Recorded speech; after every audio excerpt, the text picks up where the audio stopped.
बात आपको जम्मू कश्मीर लद्दाख हाईकोर्ट की भी बताते हैं, क्योंकि जहां पर शराब पर पाबंदी का मामला था और आपको याद होगा कि साबिक रियासत जम्मू कश्मीर जब हुआ करती थी, जम्मू कश्मीर लद्दाख, तो उस वक्त एक मामला सामने रखा गया था कि शराब पर जम्मू कश्मीर के अंदर मुकम्मल तौर पर पाबंदी लगाई जाए और वो पाबंदी का मामला मसवदा कानून तहरीर वो सारी चीजें जो थी वो फिर अदालत की नजर चला गया था और अदालत के अंदर उस पर समाअत भी हुई थी। डिवीजन बेंच ने एक फैसला दिया था, उसके बाद दोबारा रिव्यू हुआ था और कल एक बार फिर उस पीआईएल पर जम्मू कश्मीर लद्दाख हाई कोर्ट ने फैसला सुनाया है। और जम्मू कश्मीर लद्दाख हाई कोर्ट के डिवीजन बेंच, जिनमें जस्टिस संजीव कुमार साहब और जस्टिस पुनीत गुप्ता जी हैं, उन्होंने उस पीआईएल को क्लोज कर दिया है, बंद कर दिया और यह कह दिया कि जनाब वो स्टेट गवर्नमेंट की जो पॉलिसियां हैं उन पर विप जारी नहीं कर सकते हैं, क्योंकि स्टेट वक्तन फवक्तन अपनी एक्साइज पॉलिसियों को तरतीब दे रहा है, पब्लिक डोमेन में डाल रहा है और उसके बाद ही उसकी इंप्लीमेंटेशन भी करवा रहा है। याद रखिएगा,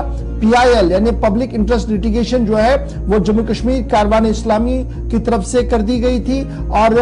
जम्मू कश्मीर कारवान इस्लामिया ने बाज़ाब्ता तौर पर पहले स्टेट के अंदर, एंटायर स्टेट के अंदर एक दस्तखती मुहिम चलाई थी। उसके बाद जब साबिका रियासत हुआ करती थी तो मेम्बरान कानून साजिया से कोशिश करवाई थी कि असेंबली के अंदर बाज़ाब्ता तौर पर कानून लाया जाए कि शराब पर पाबंदी हो, लेकिन वहां पर भी नहीं हुआ और उसके बाद उन्होंने अदालत का दरवाजा खटखटाते हुए यह कहा था कि किस तरीके से मजहबी मकामात के पास में, स्कूलों के पास में, हाईवेज के पास में नई दुकानें खोली जा रही हैं और जो सरीहन खिलाफ वर्जी है। और दूसरी बात उन्होंने यह भी कहा था कि जनाब इस पर मुकम्मल अगर पाबंदी लगती है तो कोई ऐसा मसला भी नहीं है जिससे कोई बड़ा नुकसान हो सकता है। तो उस पर लगातार बहस हो रही थी अदालत के अंदर और 2015 से ये मामला जेर समाअत था। 2015 में डिवीजन बेंच ने पहले इसको डिस्पोज कर दिया था और ये कहा था कि जनाब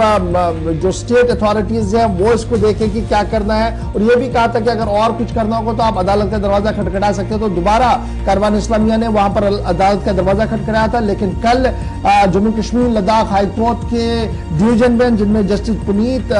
गुप्ता साहब थे और जस्टिस संजीव गुप्ता साहब थे, उन्होंने क्लोज कर दिया इस पीआईएल को और हाई कोर्ट ने यह साफ कर दिया कि लिकर शॉप्स यानी शराब और मैखाने की जो दुकानें जम्मू कश्मीर के अंदर चल रही हैं इनको बंद नहीं किया जाएगा। यह बात उन्होंने साफ कर दिया और उन्होंने साफ कर दिया है कि लिकर पॉलिसी को लेकर स्टेट के पास ऑलरेडी अपना एक विजन है और उसी विजन के तहत काम को जो है वो आगे बढ़ाया जा रहा है। जब यह क्लोज किया गया कोर्ट के अंदर तो उसमें यह भी कहा गया कि ये जो जिस तरीके से कोर्ट के अंदर यह पीआईएल लाया गया था और जिस तरीके से बातें आर्टिकल 14 और दीगर तहत रखने की कोशिश की गई थी, ये बातें सही है कि इससे काफी ज्यादा नुकसान हो रहा है, लेकिन एक्साइज के मामले पर और जो कानून है उसकी रूह से भी वो देखना पड़ेगा कि स्टेट किस तरीके से काम कर रहा है और फिलहाल स्टेट की कारकर्दगी से मुतमईन नजर आया कोर्ट और यही वजह कि 2015 से जो अदालत के अंदर बहस समाअत चल रही थी उसकी पीआईएल को फिलहाल क्लोज कर दिया गया और इस तरीके से कारवान इस्लामिया की जो पीआईएल जम्मू कश्मीर लद्दाख हाईकोर्ट के अंदर थी उसे कल क्लोज कर दिया गया। मैखानों को लेकर बड़ा फैसला जम्मू कश्मीर लद्दाख हाईकोर्ट से आया है, जहां पर इन दुकानों को बिल्कुल भी बंद नहीं किया जाएगा। तो याद रखिएगा, जब ये क्राइटेरिया बातें हो रही हैं तो ये साफ किया गया कि हाईवेज के बिल्कुल पास में आप दुकान नहीं खोलेंगे।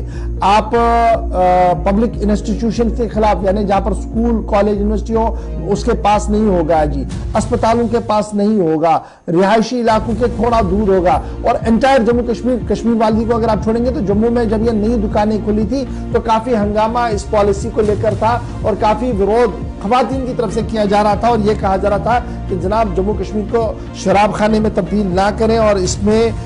रियासती इंतजामिया जो है वो एक बीच का रास्ता ले। फिलहाल वो बातें अपनी जगह, वो एहतजाज अपनी जगह, लेकिन कोर्ट ने बड़ा फैसला ले लिया है और कोर्ट ने उस पीआईएल को क्लोज कर दिया जिसमें यह कहा गया था कि शराब खानों को जम्मू कश्मीर के अंदर बंद कराया जाए, लिकर फ्री स्टेट को करार दिया जाए। उस पर कोर्ट ने कह दिया कि वो इस तरीके का इस पर मुत्तफिक नहीं है और जो कुछ किया गया है लॉ ऑफ द लैंड सही है और सही तरीके से